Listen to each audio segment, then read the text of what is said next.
I'm gonna get my scale.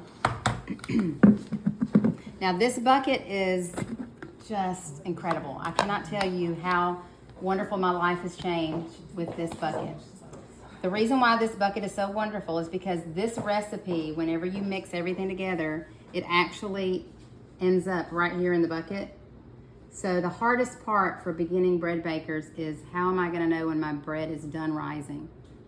Well, you will know based on this bucket, okay? So rule of thumb is, whenever we put the recipe together, you want the recipe, the bread, to rise between 75 to 100%. And then you know it's done with its bulk rise. Well, from here is where we start. Well, when it reaches the 2, it's ready to move on to the next step. And that's why this is so foolproof. It's because if yours rises faster because of your kitchen, it doesn't matter. As long as it's got to here, you're ready to move to the next step. So that's why I got everybody a bucket already, because the class I did last time, I was telling about my bucket and they were like, I need a bucket, I need a bucket. So this time I was like, I'm just gonna get the buckets. And so you have the bucket. And this, they're really true, because yeah. most of the videos say it's like 6 hours. It is It's never not, 6 hours no. in my house. It just depends on your, like 3.5 right, to 4 maybe. right. It just depends on your house and your environment and the humidity in your kitchen. It's gonna be up all night making No, it's gonna be great. So I put the bucket on the scale, and I don't know if you remember how to do the scale, but you're gonna zero it out. And then mine's at 0. So the first thing I do is I just add 400 water, and it's just room temperature. You'll see lots of recipes where they're like, heat the water a little bit. I don't. No. I don't heat nothing. I just put it all in there and let God do the rest. Is distilled water different than spring water? Yes. Don't use distilled. I don't use distilled. I just use my refrigerator water, Yeah. or Yeah, you can use your filtered water, spring water, or like the. I had bought spring water at Publix last week. Is It was it BOGO, Artesian? and then Is I've it- just been filling it up. that's out what I of do. my It's refrigerator. exactly what I do. Yeah, Exact same thing. Okay. Like the baby drinking purified water. I think so. Yeah, As long as it you doesn't have purify chemicals in it. Yeah. Not distilled though. I don't know about distilled. I think that would be some. I think so too. That's Yeah, yeah. No, My we were starters, but I supposed to can. get I think it's. Uh-huh. It was. I thought we said, you said get distilled. I know it's spring water or filtered. purified water. I don't know anything about distilled. It might work great. I've really Well, never tried most it. doctor offices tells you not to even drink distilled water. Oh, really? Because of the, yeah. Oh, okay. Because of the process, like most distilled water you use in like machines. So it's something different in the distilled. I wouldn't, because they said don't drink it, because they don't even want you to drink distilled water. So the next thing on the recipe, I added the 400 grams of water. So the next thing you'll see is it says 165 grams of flat starter. So flat starter just means that it was recently fed, but the top is no longer rising. You remember we talked about how whenever it's actively rising, it has like the dome at the top, right? And so then whenever it's done, it'll reach its max rise, and then the starter starts to go back down. Well, the top of your starter gets flat again.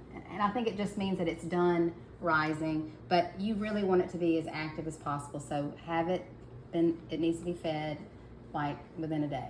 Now, do you stir your starter before you? Okay. Not I was really. just wondering. You can. It's not going to matter. You can. Because I've seen some Yeah. recipes that say stir it, and then some just say put Okay. it Now, a lot of people, I don't know if you've heard anything, I don't know if you've been researching, but they say that the starter should do like a float. It should float in the water.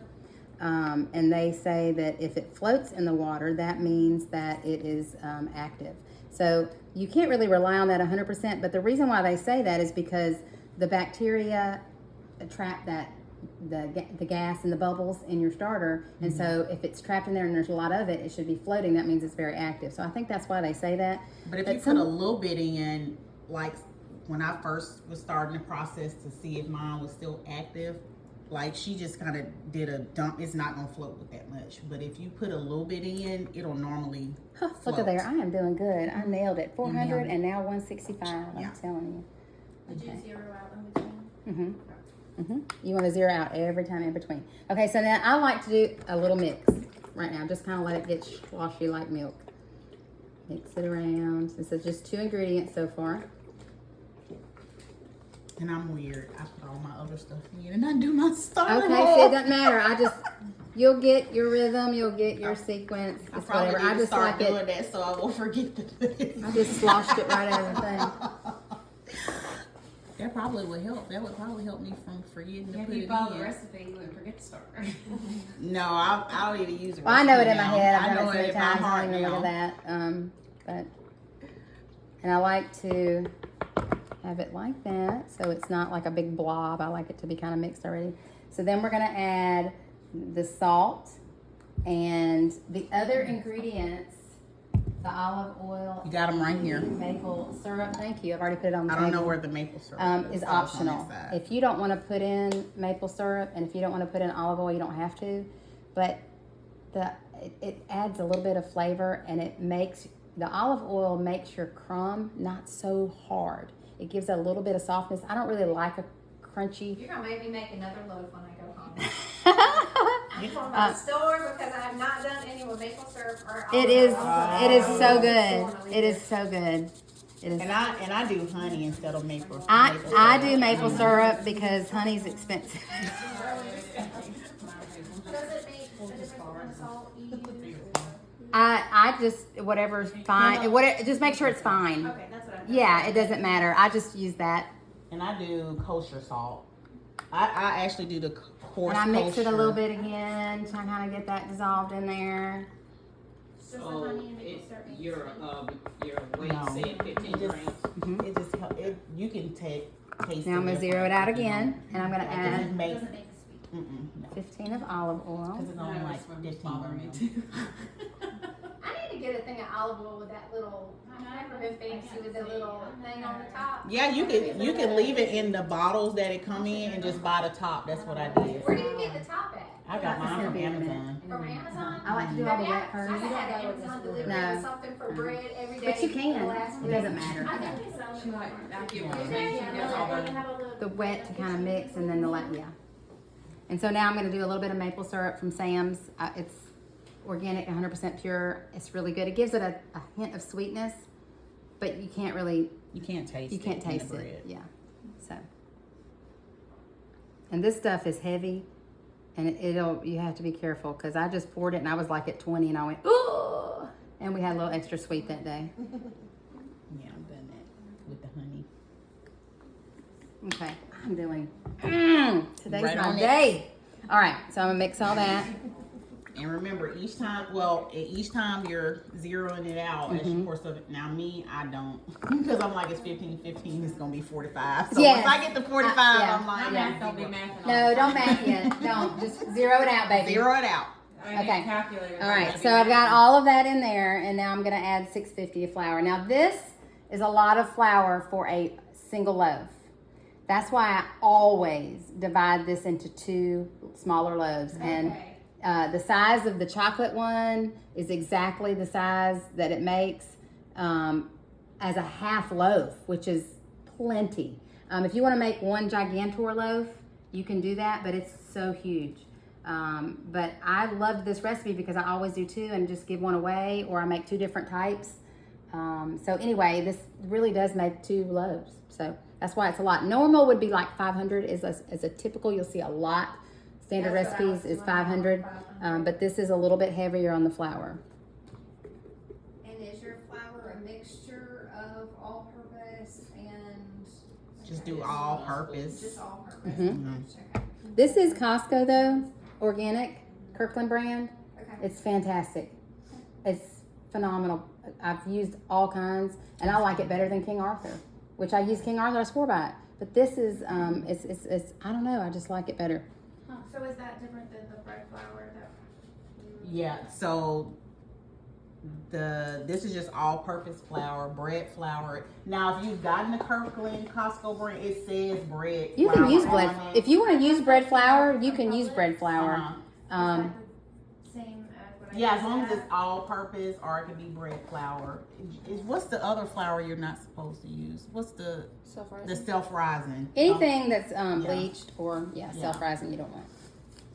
So those of you that are new, don't get flour that is bleached because it's been treated with chemicals to kill all the bacteria and all that, and you want the bacteria and the things growing. I know that Right. sounds gross, but it helps. Why did I never realize I should have been putting a glove on my hand because it's really hard to get all that stuff. It Yeah. is. That's Right? why I said And you so- gotta get gloves. So you can even put a little bit of oil or water on your glove, and it helps it not stick so bad. But I just want to touch it and mix it with my hand. If you want to do it in your little KitchenAid thing with the dough hook, go for it.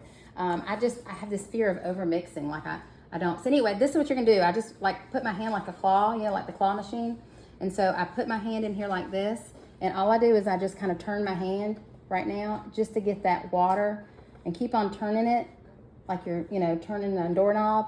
I just keep doing that with my fingers, trying to get the edges of this container, but then I start squeezing it through my fingers and just mixing it real good. And you're gonna see that it's gonna come to this big blob in a minute, and you just keep on working it. And I don't like It's gonna be a touching big mine. sticky mess. And I don't like touching mine like that, so I take this little thing and I stir it. And now first. some people like this, but this I thing don't and I use don't that. like. I don't like. had that, and that's why I said, should we bring that?